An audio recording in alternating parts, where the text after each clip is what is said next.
Chapter 1. The development of airbags and vehicles is an example of primary prevention. False. That's secondary prevention.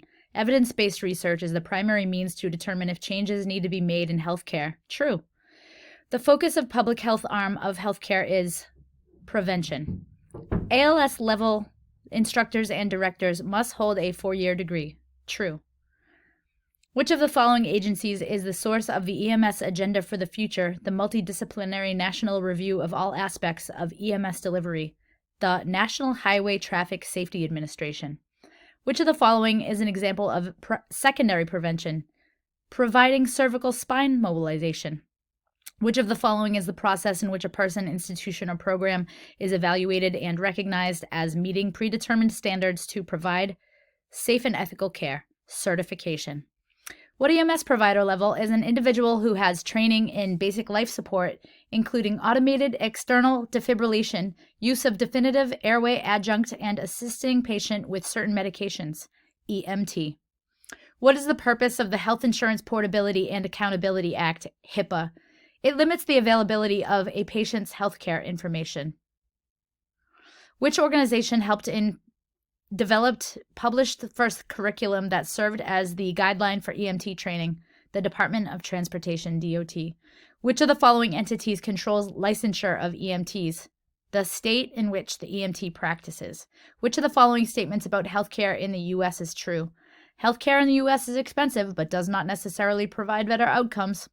Public health examines the health needs of entire populations. In the United States, public health focuses on education and prevention. The responsibility of the medical director to ensure that the appropriate medical care standards are met by EMTs on each call is called quality control. That's the responsibility of the medical director, to ensure that appropriate medical care standards are met by EMTs on each call. According to the National EMS Scope of Practice Model, an EMT should be able to assist patient with certain prescribed medications. An appropriate demonstration of professionalism when your patient is frightened, demanding, or unpleasant is to continue to be non-judgmental, compassionate, and respectful. Cardiac monitoring, pharmacologic interventions, and other advanced treatment skills are functions of the paramedic. Continuing education in EMS serves to maintain, update, and expand the EMT's knowledge and skills. EMS, as we know it today, had its origins in 1966 with the publication of Accidental Death and Disability, the Neglected Disease of Modern Society. Obtaining continuing education is the responsibility of the individual EMT. The Continuous Quality Improvement CQI process is designed to identify areas of improvement and provide remedial training if needed. The determination that prompt surgical care in the hospital is more important than performing time-consuming procedures in the field on a major trauma is based on EMS research. The standards for pre-hospital emergency care and the individuals who provide it are typically regulated by the State Office of EMS. Which of the following criteria is required to become a licensed and employed as an EMT? Proof of immunization against certain communicable diseases. Which of the following descriptions most accurately portrays EMS? A team of healthcare professionals who are responsible for providing emergency care and transportation to the sick and injured. Which of the following scenarios involves the administration of ELS? A 48-year-old patient whose airway is secured with a supraglottic device.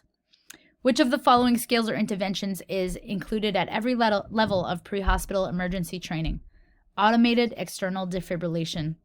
Which of the following statements regarding the NREMT is correct? The NREMT provides a national standard for EMS testing. Which type of medical direction do standing orders and protocols describe? Offline. Those are offline medical direction.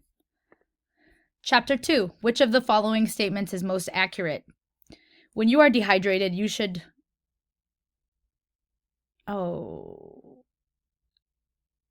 The statement that's most accurate is that the individual's reaction to stress determines how much it will strain the body's resources. Exposure occurs when a person comes in contact with body fluids, tissues, airborne particles in a manner that suggests disease transmission may happen. A pathogen is a microorganism that's capable of causing disease in a susceptible host. Communicable diseases can be spread from one person or species to another. The abnormal invasion of a host or host tissues by organisms such as bacteria, viruses, parasites, or with or without symptoms is called infection. Contamination is the presence of infectious organisms on or in objects such as dressings, water, food, needles, wounds, or a patient's body. You should wear clothing made from cotton in wet, cold environments. False. Ambulances should be parked at least 100 feet away from all crash sites. True, 100 feet away. In sufficiently high concentrations, cyanide causes signs and symptoms of shock and severe hypoxia leading to death. That's true. The following is false. There are 5 common hazards in a fire. There are 7. But 5 are smoke, oxygen deficiency, toxic gases, building collapse, and equipment. In addition to those, it's high ambient temperature and explosion or hazards.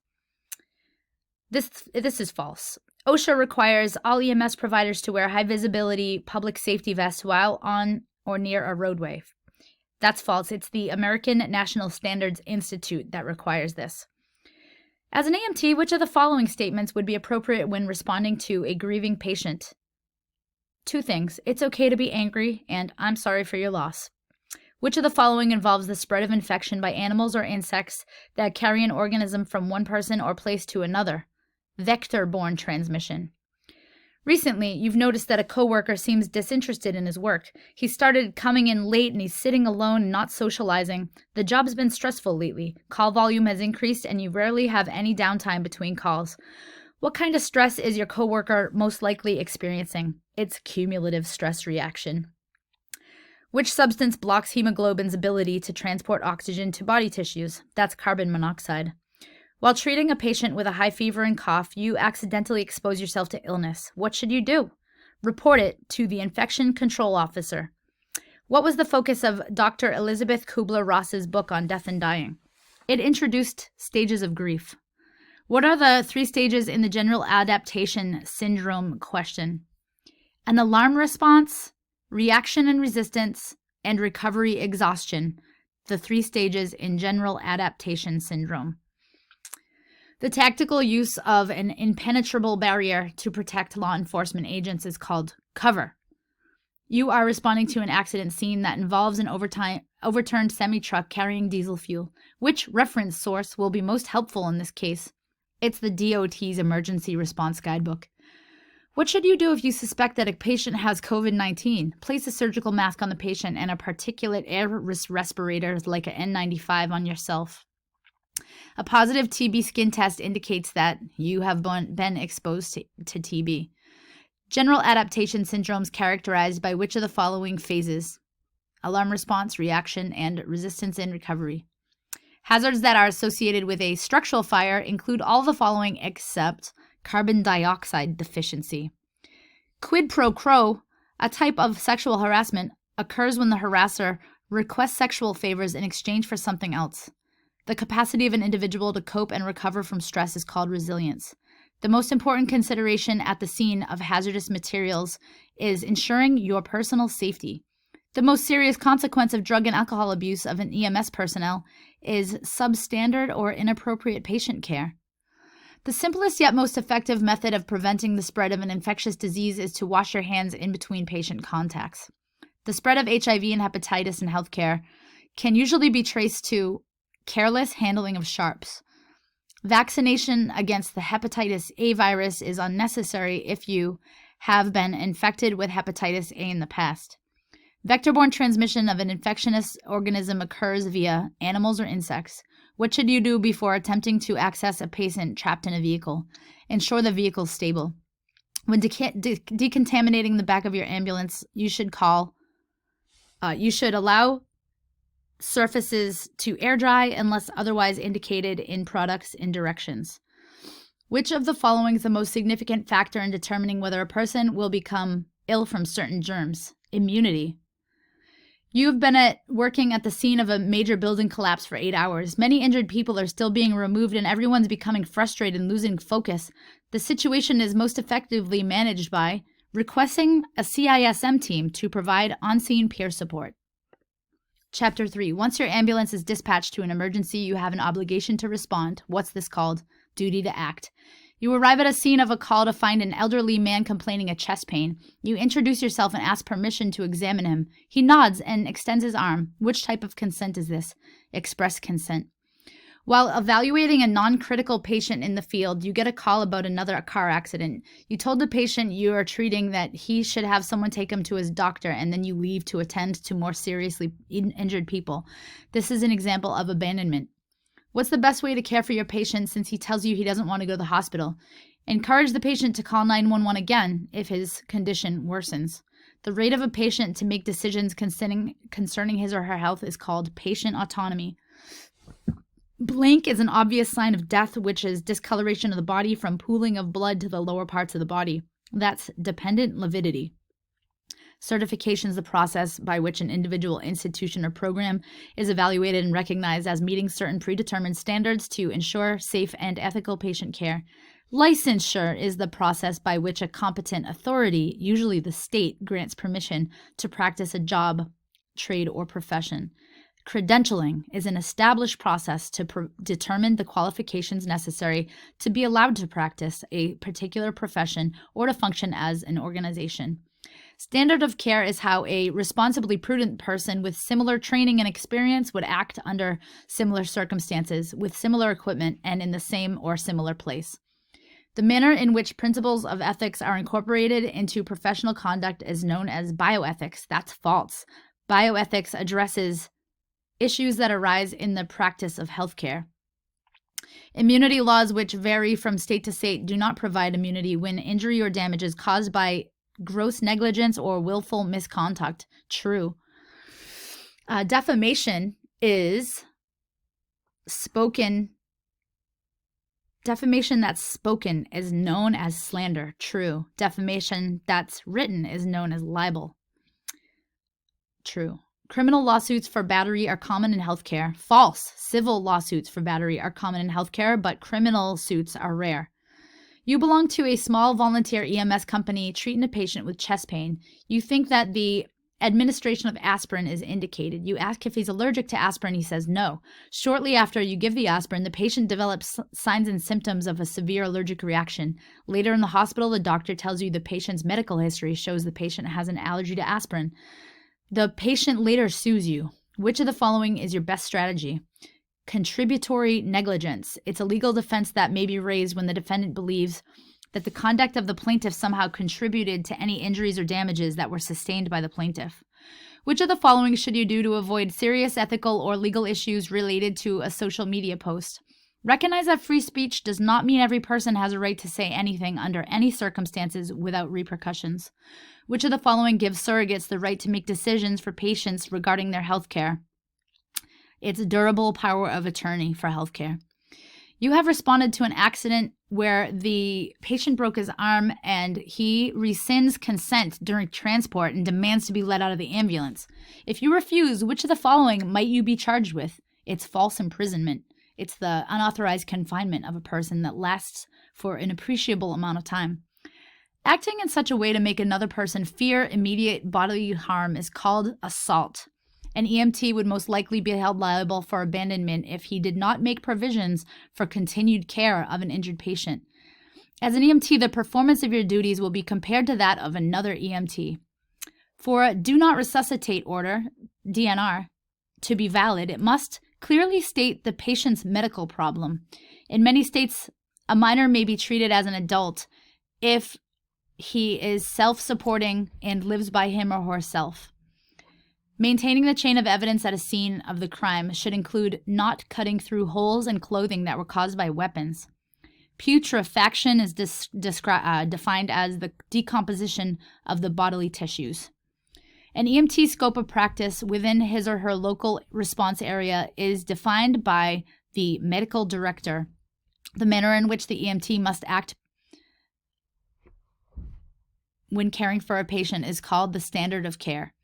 Which aspect of Health Insurance Portability and Accountability Act most affects the EMS personnel? Protecting private patient privacy. Which of the following general statements regarding consent is correct? A patient can consent to transport but can legally refuse treatment. Which of the following most accurately defines negligence? Deviation from the standard of care that might result in further injury. Which of the following patients has decision-making capacity and can legally refuse emergency medical treatment?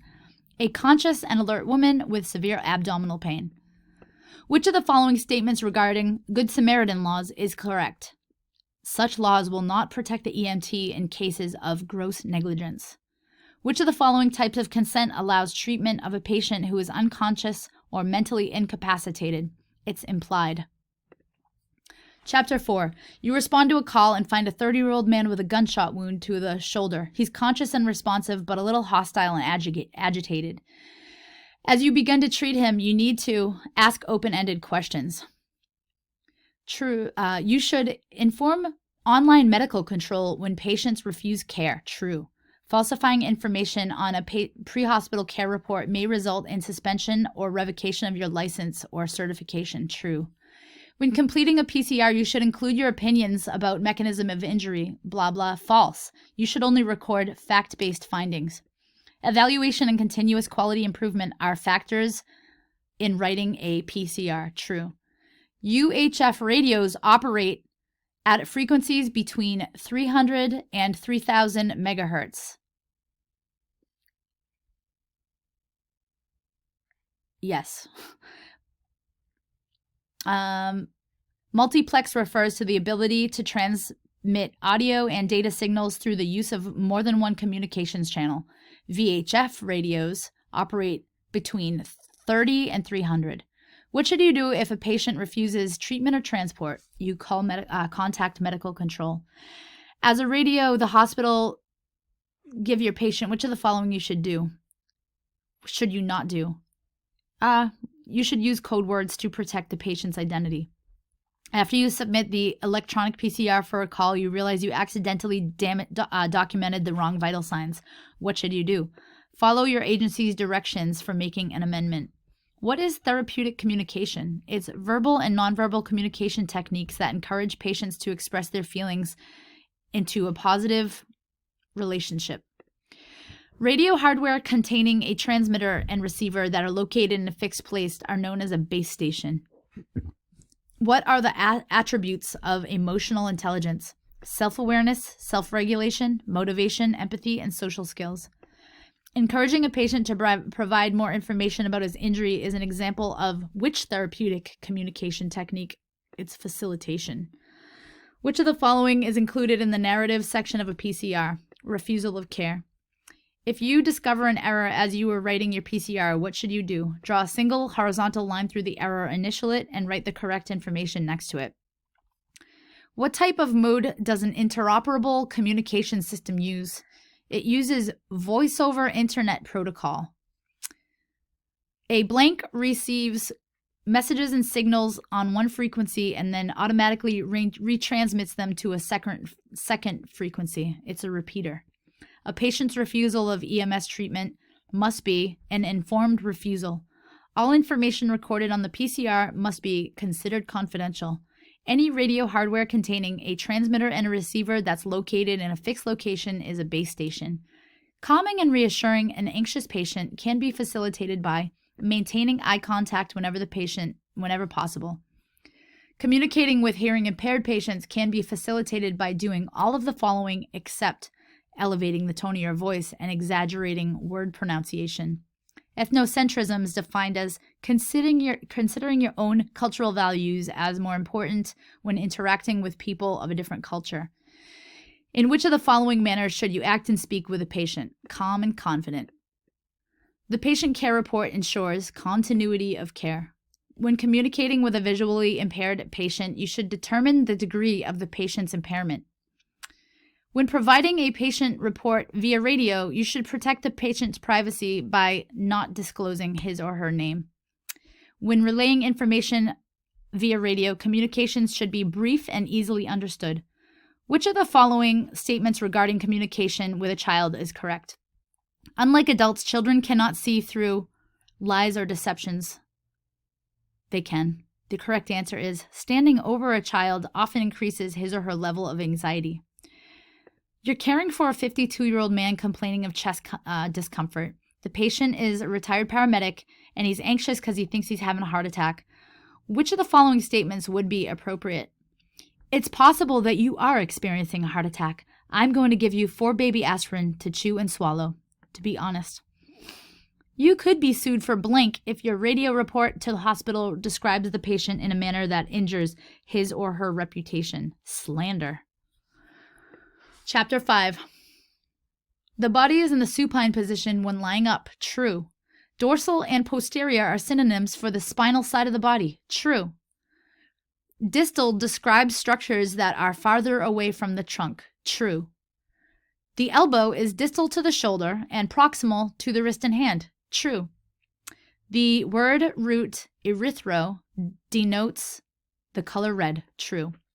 You're dispatched to a MVA involving a motorcycle. When you get there, there's a 17-year-old patient lying face down. What is the term for the position you found him? He's lying prone position. What's the root word for pain? Algis. What is the term for one side? Lateral. Your partner makes the following symbol in a PCR. It's a delta triangle.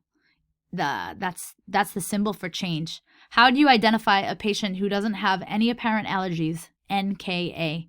No allergies known. No known allergies. What's the medical term for coughing up blood? Hemoptysis. What should you do when trying to define the term dysuria? Begin with the suffix, move to the prefix, and then to the root word.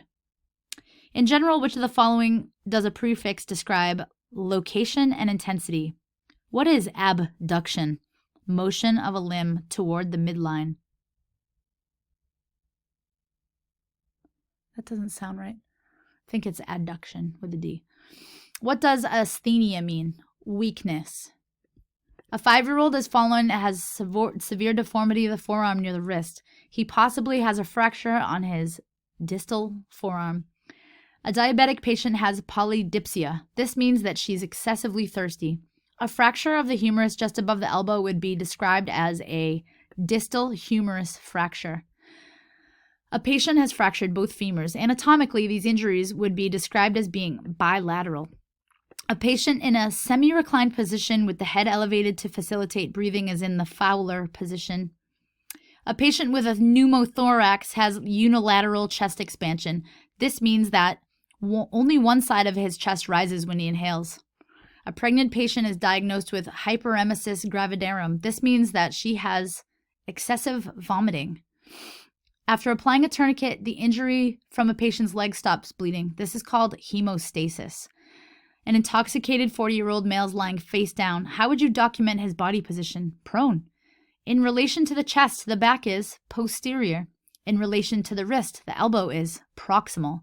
Movement or motion away from the body's midline is called abduction.